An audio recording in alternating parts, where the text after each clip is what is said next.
රාමනාදන් අර්ජුනා මන්ත්‍රීතුමා ඔබතුමාට විනාඩි 13ක කාලයක් තිබෙනවා. Thank you. இந்த மாதம் வந்து மாவீரர்களுடைய மாதம். ஆகவே முதலிலே என்னுடைய தேசத்தின் தெய்வங்களை வணங்கி கொண்டு விடுதலை கனல் சுமந்து வீணர்கள் படையெரித்து தமிழீழ மூட்புக்காய் களமாடி வீழ்ந்தவரே, மண் காத்த மறவர் உம்மை மனதோடு சுமக்கின்றோம். நீர் விதையான மண் பார்த்து கண் சொரிந்து தவிக்கின்றோம். எந்நாளும் அழியாது உம் தியாக வரலாறு விளக்கேற்றி துதிக்கின்றோம். விரைவில் உம் பணி முடிப்போம். மதிப்புக்குரிய சபாநாயகர் அவர்களே, இன்றைய தினம் வந்து நாங்கள் இந்த எங்களுடைய பட்ஜெட் தொடர்பாக வரவு செலவு திட்டம் தொடர்பாக கதைக்க வேண்டும். வரவு செலவு திட்டம் தொடர்பாக கதைக்கின்ற போது வளமையாக அந்த சாண்ட்விச் மெத்தட் என்று சொல்வார்கள். அதாவது முதலாவது வந்து சொஃப்டாக கடிக்கக்கூடிய மாதிரி அதை வைக்க வேணும். ஆகவே பான் மாதிரி. ஆகவே நான் உங்களுக்கு உங்களுடைய வரவு செலவு திட்டத்தில் இருக்கிற நல்ல விடயங்களை ஒன்று ரெண்டு உங்களுக்கே சொல்லித்தரேன். உங்களுக்கு தெரியுமோ தெரியாது, இந்த புத்தகத்தில் இருக்கு, தயவு செய்து போய் படிங்கோ. அதில் சொல்லியிருக்கிறீங்க வைத்தியசாலை ஹார்ட் ஹாஸ்பிட்டல் ஒன்று கட்ட போறீங்கன்னு சந்தோஷம். ஆனால் அது 10 வருஷத்துக்கு கட்டுவீங்களோ தெரியாது. 200 மில்லியன் தான் ஒதுக்குறீங்க. மொத்தம் 16,000 மில்லியன் வேணும். 200 மில்லியன் ஒதுக்குறீங்க. எப்போ கட்டுவீங்களோ உங்களுக்கு தெரியாது. ரெண்டாவது வாகனம் தாரேன் என்று சொல்லியிருக்கிறீர்கள். அது கடைசியாக சிங்களத்தில் போய் சொல்கிறேன். சந்தோஷம். எனக்கு 6 வீல் உள்ள வாகனமும் அந்த வாகனம் வேண்டாம், பஸ்ஸில் போவேன், நடந்து போவேன், ட்ரெயினில் போகிறேன்னு சொன்னேன் எங்களுடைய அதிமதிப்புக்குரிய என்பிபி உறுப்பினர்களுக்கு சைக்கிள் ஒன்றையும் வேண்டி கொடுங்க. ரெண்டாவது. மூன்றாவது, எங்களுடைய பாராளுமன்றத்தில் ஒன்டர்பிரினர்ஷிப் என்று தொடர்பாக உங்களுடைய பட்ஜெட்டில் கணக்கு விடயங்கள் சொல்லப்பட்டிருக்கிறது. சந்தோஷம். அதாவது தொழில் முயற்சியாண்மையாக கூட்டுறீங்கள். கடும் சந்தோஷம். அடுத்தது பப்ளிக் பிரைவேட் பார்ட்னர்ஷிப். உங்களுக்கு கன பேருக்கும் தெரியாதப்பா போய் வாசிங்க உதவி செய்து. பப்ளிக் பிரைவேட் பார்ட்னர்ஷிப் என்று சொல்லி அதுக்குள்ள எழுதியிருக்கிறீர்கள். அது உங்களுக்கு விளங்குமோ இல்லையோ, ஆனால் அது ஒரு நல்ல கன்செப்ட். அதையும் நான் பாராட்டுறேன். அடுத்தது வந்து வெளிநாட்டில் இருக்கிற ஆட்களுக்கு இங்கே வந்து தொழில் செய்கிறதுக்கு ரிசைடன்ஸ் விசா போடுறேன்னு சொல்லுறீங்க. அந்த விடயத்தை நான் பாராட்டுறேன். எங்களுடைய வெளிநாட்டில் இருக்கிற உறவுகள் வந்து தமிழீழ மண்ணை அவர்களாகவே கட்டி எழுப்புவார்கள். நீங்கள் ஒரு ஆணியும் பிடுங்க வேண்டாம், அந்த அணியை நாங்கள் பிடுங்குவோம், விசா மட்டும் தாங்குவோம். 5வது. அடுத்தது இந்த டேட்டா ஹப் போட்டு ஏஐ போட போகிறேன்னு சொல்கிறீங்க. சந்தோஷம். அதெல்லாம் நல்ல விடயம். அதையெல்லாம் நான் பாராட்டி கொண்டு எங்களுடைய என்பிபி அரசாங்கம் உங்களால் என்ன சொன்னது, ஊழலை பிடிக்க போகிறோம். இந்த அடிக்கிற இன்றைக்கு மாவீரர் மாதத்தில் எங்களுடைய தமிழீழ தேச மண்ணில் எந்த பெரிய ஊழல் நடக்குதுன்னு சொல்லி உங்களுக்கு அடிக்கிறேன். டாக்குமெண்டோட ஆடிட் ரிப்போர்ட் அடிக்கிறேன். டாக்டர் கேதீஸ்வரன் RDHS ஜெஃப்னா அவர் இருந்த காலம் வந்து அவர் மட்டுமில்லை, ஆறாண்டாள் இவர் இருந்திருக்கிறார். 14/7/2016 இருந்து 14/9/2022 வரைக்கும் RDHS இருந்திருக்காரு. உங்களோட ஊழல் அரசாங்கத்துக்கு தான். ரெண்டாவது, அதுக்கு பிறகு மிஸ்டர் லியனகே டாக்டர் லியனகே இருந்திருக்கிறார். 5/9/2020 9/5/2023 வரைக்கும் லியனகே இருந்திருக்கிறார். அதுக்கு பிறகு சத்யமூர்த்தி எங்களோட மூர்த்தி இருந்திருக்கிறார். 19/5/2023 இருந்து 23/4/2024 பிறகு. அது பிறகு எங்களோட சமன் பத்திரனே இருக்கிறார்.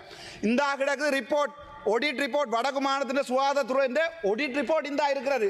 நீங்களாம் என்ன சொன்னீங்க, இவ்வளவு ஊழல் பிடிக்க போறீங்களோ? உங்களுடைய சுகாதார அமைச்சர் இந்த 4 பேர்கிட்டையும் கைவிட்டு வேண்டி இருக்கிறாங்க. நான் ஆதாரபூர்வமாக உங்களுக்கு சாரன். அதுக்கு முன்னம் இந்த 4 பேர் என்ன செஞ்சவை என்று கண்டுபிடிப்போம்.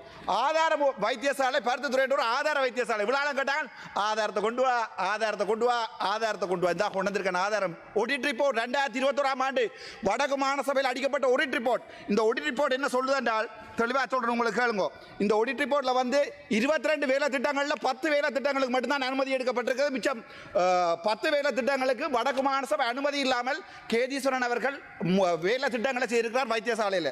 ரெண்டாவது, இதில் வந்து சொல்லப்பட்டிருக்கிறது வந்து ஒர்க் கம்ப்ளீஷன் ரிப்போர்ட்ன்றது டெக்னிக்கல் ஆஃபீஸரால் 10 வேலைகளுக்கு கொடுக்கப்படையில அந்த கணக்குகள் வந்து கணக்காட்டுப்படையில் இந்த ஆதார வடக்கு மாகாணத்தினுடைய ஆடிட் ரிப்போர்ட். மூன்றாவது இதில் சொல்லுகிறது, சாதாரணமாக சட்டப்படி வந்து அரசாங்க மேற்பார்வையாளர்கள் அரசாங்க இன்ஜினியர் ஒருவர் தான் சாதாரணமாக இருக்க வேண்டும். ஆனால் கேட்காண்டப்பா உங்களுடைய ஒரு அல்லனமே அப்படி ஒருனே அப்படி வஞ்சாகாரனே அப்படி கொடுக்காரனே அப்படிதான் அப்படி சொட்டதை நின்று போட்டார். அதுக்கு பிறகு அதில் 25,000 ரூபாய் மாதம் பே பண்ணி 1,20,000 எக்ஸ்டர்னல் டிஓக்கு கேதீஸ்வரன் பே பண்ணி இருக்கிறார். சட்டத்துக்கு முரணானது. இந்த ஆடிட் ரிப்போர்ட் தான் வாசிக்கிறேன்.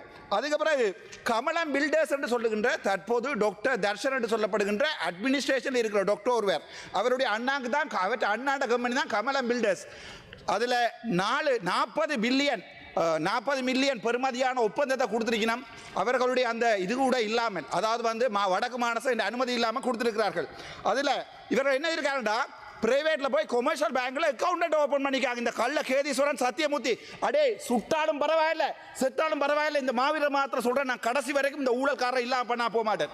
40 மில்லியன் மொத்த தொகையை நான் உங்களுக்கு சொல்றேன். இதில் நீலங்குவார் 380,75,405 ரூபா கொண்டே பிரைவேட் பேங்க் ஒன்றில் கொமர்ஷியல் பேங்க்கில் போட்டிருக்காரு இந்த கேஸ்வரன். அதுக்கு பிறகு அதில் 3,53,19,299 ரூபாய்க்கு தான் கணக்கு இருக்கு. மிச்சது கணக்கு இல்லை. வளமையாக இப்படி ஒரு கட்டிட ஒப்பந்தம் உண்ட ஒரு ஆடியேஜை செய்யலுமா? செய்யலாது. அதுக்கப்புறம் அதில் திருப்பி சொல்லுது, இந்த 35 மில்லியன் அல்லது 0.35 பில்லியன் பெறுமதியான இந்த ஒப்பந்தங்களுக்கு ஆடிட் ரிப்போர்ட்டே சொல்லுது எந்த ஒரு ஆதாரங்களோ பில்லோ பிட்கோல் பண்ணினதோ ஒன்றுமே இல்லை. இவர்கள் அதுக்கப்புறம் என்ன எப்படி செஞ்சிருக்காங்கன்ற இந்த கள்ள வேலையை இவங்க ஒரு கம்பெனி ஒன்றை கிரியேட் பண்ணியிருக்கிறாங்க. அந்த கம்பெனிக்கு பேர் வந்து executive management committee base hospital point பெட்ரோ என்று தாங்களே ஒரு எக்ஸிக்யூட்டிவ் மேனேஜ்மெண்ட் கமிட்டியை ஃபார்ம் பண்ணி அதனுடைய தவிசாளராக இருந்திருக்கிறாரா டாக்டர் கேதீஸ்வரன், அதனுடைய பொருளாளர் இருந்திருக்கார் டாக்டர் தர்ஷன். இவர்கள் இந்த காசை கொண்டே பிரைவேட் பேங்க்ல கொடுத்து ஆதாரங்களோட நீங்கள் தானே சொன்னீங்க கல்லறை பிடிப்போம்ண்டு பிடிங்கோ.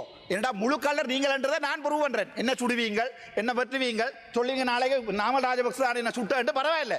ஆனால் நான் ஒன்று சொல்கிறேன், நீங்கள் முழு கல்லரை பிடிக்கிறேன்னு சொல்லி உங்களுடைய ஒவ்வொரு அமைச்சர் தான் இவங்கள்ட்ட காசு பண்ணி கொண்டுக்கிறீங்க இந்த ஆதாரங்களோட, சரிதானே? அதுக்கப்புறம் இந்த ரிப்போர்ட்டில் சொல்லுது, அந்த ஆடிட் ரிப்போர்ட்டில் hospital management action committee of base hospital point பெட்ரோன்னு சொல்லி ஆடிட் ரிப்போர்ட்டில் போட்டிருக்கீங்கன்னா அப்படி ஒரு கமிட்டியே இல்லை, அப்படி ஒன்றே பதிவு செய்யப்படலை, அப்படி ஒன்றே இருக்கல.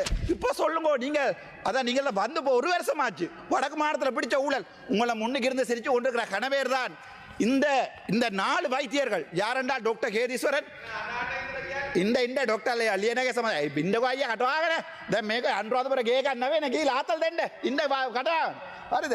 இந்த 4 டாக்டர், ஒன்று டாக்டர் கேதீஸ்வரன், அடுத்தது வந்து டாக்டர் லியனகே, அடுத்தது 3வது வந்து டாக்டர் சமன் பத்ரனே, அதுக்கு பிறகு டாக்டர் எங்கள்கிட்ட மூர்த்தி. இந்த ஆடிட் ரிப்போர்ட் இருக்கு. இப்போ சொல்லுங்க, நீங்கள் என்ன எங்க பிடிக்கிறீங்களாண்டு ஆதாரங்களோட அந்த பேங்க் அக்கௌண்ட் நம்பரை சொல்லலாம். கொமர்ஷியல் பேங்க் அக்கௌண்ட் கிரியேட் பண்ணியிருக்கிறார்கள் 800 764 85 15 353 லட்சம். அது கணக்கு காட்டி இருக்கு. அந்த காசெல்லாம் எங்கே இருந்து வந்து அது மட்டும் இல்லை, அங்கே 220 பெட் வந்திருக்கு. யாரோ கொண்டு வந்து டொனேஷன் கொடுத்துருக்காங்க 220 பெட். அந்த இன்வென்ட்ரியில் ஒன்றுமே இல்லை. இப்போ விளங்குதா நீங்கள் இதெல்லாம் பிடிக்கிற அவலம்? ஆகவே நீங்கள் சும்மா அந்த குடு பிடிக்கிறோம் அது இது மம நம்ம அடே சிங்களம் தெரியாண்டா செம்மறி தமிழாத, உனக்கு சிங்களம் தெரியாடா தமிழாகாத, தமிழ் பிறந்த நீ அது மம நம்ம ஸ்ரீதர் ஏண்டா கொள்றீங்க தமிழை? உங்களுக்கு சரி சிங்களம் தெரியாதா தமிழில் காய்ச்சி பாருங்க, வந்தால் பரவாயில்ல. சரி, நேர விடயத்துக்கு வருவோம். எங்கண்ட வடி ஹோல் திஸ் உங்களுடைய வரவு செலவு திட்டத்தின் நேஷனல் சிட்டிசன் பட்ஜெட் என்று சொல்லி ஒரு சமரி உண்டு, ஒரு ப்ரோச்சர் ஒன்று தந்திருக்கிறீங்க. சரி, அதில் நான் விஷயத்துக்கு வரேன். நேரம் என்னுடைய கலைக்கிறது நேரம் இல்லை, சிங்களத்தில் 2 வசனத்தை சொல்லணும். சரிதானே? மொத்த செலவீனம், இந்த அரசாங்கத்தின் மொத்த செலவீனம் 8,980 பில்லியன். மொத்த செலவீனம் 8,980 பில்லியன். அந்த 8,980ல் 4,495 பில்லியனை நீங்கள் கடனுக்கு கொடுக்குறீங்க உங்களுடைய அரசுண்ட. அதாவது 8,900ல் 4,485 கடன் கொடுக்குறீங்க. அந்த கடனில் லோன் இன்ட்ரெஸ்ட் மட்டும் 2,617 பில்லியன் லோன் இன்ட்ரெஸ்ட் மட்டும்.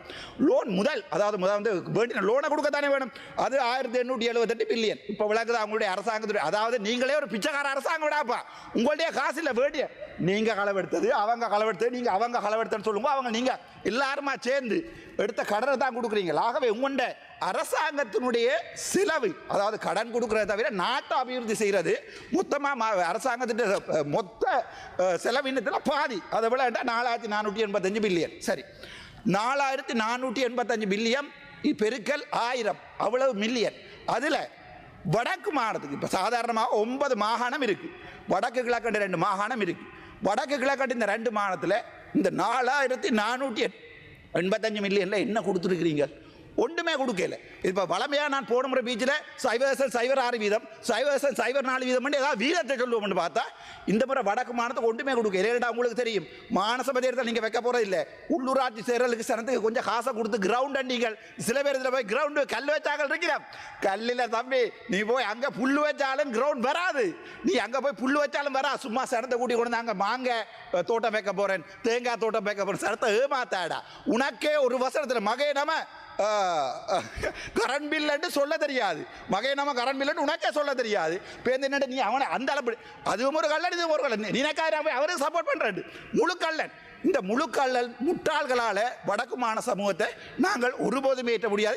இந்த பட்ஜெட் தொடர்பான மிச்ச கதையில் எல்லாத்தையும் நான் இப்போ இந்த ஆறுதலாக தமிழில் கதைக்கிறேன். இன்னொரு 3 நாள் நான் கதைக்கலாம் பட்ஜெட்டில் ஆறுலாம் கேட்போம். හරි අපි එමු පොඩ්ඩක් කතා කරන්න සිංහල. සුබ දවසක්. මම ඊයේ නිදාගත්තා. ඔයගොල්ලෝ දැක්ක නේද? ගොඩක් අය කිව්වා මම ඇවිල්ලා නිදාගත්තා, ප්ලෑන් කරලා නිදාගත්තේ. මම ඇත්තටම මගේ හිතේ ඉඳන් මම සමාවෙන්න නම් මම මේ ෆ්ලයිට් එක බැස්සේ හවස 6ට උදේ 3:00ට නිදාගත්තේ. ආයෙ 7ට නැගිට්ටා. බබාව ස්කූල් එකේ යවලා කඩාන ඉඳපන්. කඩාන ඉඳපන්. හරිද? දෙමළ තේරෙන්නේ නැහැ, සිංහල තේරෙන්නේ නැහැ. මේ හරිද? ඊට පස්සේ නෑ පොයින්ට් වෝට් එක නෑ මගේ වෙලාව නෑ මගේ වෙලාව දෙන්න බෑ අඩි කරන්න එපා. මේ ස්ටොප් වොච් එක යනවා. ස්ටොප් වොච් එක යනවා දෙන්න මම බලාගෙන. මූලාසන සභාපතිතුමියනි මේ සභාවේ පාවිච්චි කරන වචන තියෙනවා. ඒ නිසා කරුණා කරලා ඔබතුමිය මේ සභාවේ පාවිච්චි කරන වචන ඒ මන්ත්‍රීවරුන්ගේ ගෞරවය ආරක්ෂා ගෞරවනීය ලෙස හැසිරෙන්න මන්ත්‍රීතුමා ඔබතුමාගේ වචන ඉවත් කරන්න. දැන් නැත්තම් කතා කරන්න ඕන. ඒක කක්කොස්සි කටවල් අවස්සනවා මෙතන ඇවිල්ලා කතා කරන්න දන්නේ නැහැ. තර්ජනය කරන්න අයිතියක් නැහැ ඔබතුමාට. මැඩම් ස්ටොප් වොච් එක නැතුව මගේ ස්ටොප් වොච් එක බලාගන්න මම ආපහු ස්ටාර්ට් කරන්නම්. තාම නම විනාඩි 9යි 53 ගිහිලා තියෙනවා. කරුණා කරලා සභාවේ කියන වචන භාවිත ගෑ ගන්න එපා. බබාලා ගෑ ගන්නවා කොහොමද බබාලාට නැගිටලා කියන්න තියෙන්නේ අපි කුඩු දැන් ගෑ ගන්න පටන් ගන්නකෝ. තමුන්න ආසලට වාහනේ අරන් දෙන්නේ මම. ඔබතුමා කතා කරන් තව විනාඩි 2යි ඔබතුමාට තියෙන්නේ. වාහනේ කවුද ඉල්ලුවේ කියලා තමුන්න ආසලා පිකප් එක ගන්න මන් නිසා මතක තියාගන්න. හැබැයි මං එන්න කතාව පොඩ්ඩක් ඉන්නකෝ අහන්නකෝ. පොඩ්ඩක් අයකොන් දෙන්නකෝ. ඇත්තටම සමාව ඉල්ලන්න මම මේ ඊයේ නිදාගත්ත එකට. මම මේ ෆ්ලයිට් එක බැස්සේ අවසායට උදේ පුතා ස්කූල් එක දාලා 7ට නැගිට්ටේ. අවිල්ලා මට අහන් ඉන්න බැරි වුණා. හවස පය 4මාරක් ලෙක්චර් එක. සාමාන්‍ය පයක් ලෙක්චර් වත් අහන් ඉන්න බෑ. ඒ නිසා මම ඇත්තටම සමාව ඉල්ලන්න දෙවෙනි එක තමයි මම සුබපතනවා අපේ ජනාධිපතිතුමාට. ඇත්තටම මගේ හිතේ තව විනාඩි 2යි ගරු මන්ත්‍රීතුමා ඔබතුමාට තියෙන්නේ. සෝරි තව විනාඩි 2යි. මේ දැන් ගිහිල්ලා තියෙන්නේ එක 10:13යි. මැඩම් මේ මගේ නෑ ටයිම් මම බලාගෙන ඉන්නකෝ මැඩම්. බලාගෙන ඉන්නවා. 4:32ට ඉවර කරන්න ඕනේ. විනාඩියක් වැඩියෙන් දීලා තිනවා 4:33ට. තව විනාඩි 2යි. මම ස්ටොප් වොච් දාලා තියෙන්නේ. ස්ටොප් වොච් දාලා තියෙන්නේ එච්චරයි. ඕගොල්ලෝගේ සෙල්ලම අපි දන්නවානේ. ඒ සෙල්ලම ගෙදර ගිහිල්ලා කරගන්න. මම ස්ටොප් වොච් දාලා තියෙන්නේ.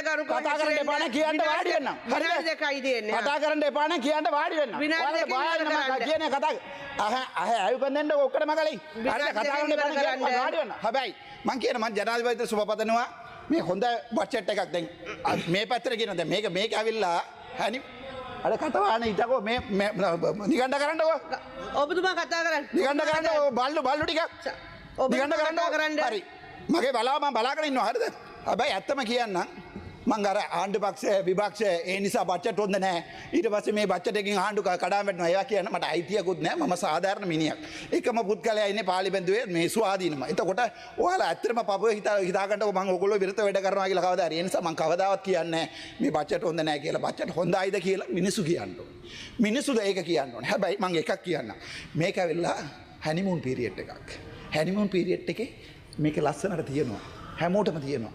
ඒක බලාගෙන ඉන්න මිනිසුන්ට ටිකක් අමාරුයි. තේරෙනවද? ඔයාලා හලිමුන් බලාවට ඒ විපක්ෂයෙන් බලාගෙන ඉන්නවා නම් සමහරු ඒකලට අමාරුයි. හැබැයි අපි ඒක ෆෝන් වලින් බලාගෙන ඉන්න මිනිස්සු. ඒ නිසා අපිට අමාරු නෑ. ඕගොල්ලෝගේ බජට් එක සවුත් වෙන්න ඕන කියලා අපි හිතන්නේ නෑ. ඒක මතක තියාගන්න. හැබැයි එකක් කියන්නම් මම. උතුරට කිසි දෙයක් දීලා නැහැ. ඒ නිසා තමයි මම ඒ වොයිස් කට් එක දුන්නේ උතුරට මොනවද? දැන් අපි යුද්ධ කාලේ මෙච්චර කාලෙන් අපි යුද්ධයෙන් මාට්ටු වෙලා ගිහිල්ලා අපේ පාරවල් ටික බලන්න. ඔයගොල්ලන්ට හර්තසාසිය තියෙනවා නම් ඒක පොඩ්ඩක් අත තියලා බලන්න. අපේ පාරවල් අවිල්ලා බලන්න. අපේ ළමයි ස්කූල් එක යනකොට ඒ තියෙන බස් එක තියෙන හැටිය බලන්න. ඒක විතරයි අපි ඉල්ලන්නේ. හැබැයි ඔයගොල්ලෝ අපිට කියන්නේ අපි කොට්ටි, අපි රස්තවාදියා. හැබැයි ඔයගොල්ලෝ එක්කෙනෙකුට හොඳ පණ නැහැ ප්‍රභාකරන් රස්තවාදියා කියලන්න. අපි කියන්නේ අපේ දෙයියෝට රස්තවාදී කියලා. හැබැයි අපි ඕගොල්ලන්ගේ රෝගන විජේ වීරට අපි කියනවා එයා රස්තවාදියා නෑ කියලා අපිට කියන්න පුළුවන්. අනිත් මිරිච්ච මිනිසුන්ට කියන්න පුළුවන්. අනිවාර්යෙන් කියන්න පුළුවන් මට ඕන දැනකට මට වෙඩි පොත් කියන්න පුළුවන්. ඒගොල්ලෝ රණවිරුවා කියලා. ඒක මන්ත්‍රීතුමා ඔබතුමාගේ කාලය අවසන්. මගේ විනාඩි 3ක් මේ නාස්ති කරගත්තා. මට විනාඩියක් දෙන්න ඉවරයි. විනාඩි 3ක් කොහෙද මන්ත්‍රීතුමා කාලය අවසන්. දැන් තමයි 13:28ක් යන්නේ. මෙච්චර වෙලා කතා කරපු මැඩම් මේ ඕක කරන්න එපා මැඩම්. හරිද? බලාගෙන දැන් මගේ කතාවෙන් මොකද පොයින්ට් වෝට් එක දුන්නේ එතනින්? කාලය අවසන් ගරු මන්ත්‍රීතුමා. ඉන්න ඔබට. හැබැයි මම එකක් කියන්න. ඊයවිල්ලා මම නිදාගත්තා තමයි මම LGBTQ නෙවෙයි. හරිද? මම LGBTQ වැඩ කරන්නේ නැහැ. ඒ නිසා සමහර වෙලාවට රැට ඇරන්න ඉන්න වෙනවා උදේට දාගන්න වෙනවා. ඔයගොල්ලෝ කොහමද උදේ ඇරලා ඉන්නේ? ඒකේ දැන් ඔයගොල්ලෝට LGBT තමයි කරන්න පුළුවන්. ඔයගොල්ලෝට මේ පවුලක් නැහැ මගුලක් අවසන් කරන්න නැහැ. අවර කරන්න ඉතින් අයියා හදිස්සිය වෙන්නේ. ඒ නිසා පවුලක් නැහැ මගුලක් නැහැ. ඒ නිසා තමයි ඔයගොල්ලෝ මේ කතාව එළියට දාලා තියෙන්නේ. මම අනිත් කතාවල ඔයගොල්ලෝගේ බජට් එකේ තියෙන අවුල කියලා දෙන්නම්. ගරු නන්ද බණ්ඩාර මන්ත්‍රීතුමා ඔබතුමාට විනාඩි 9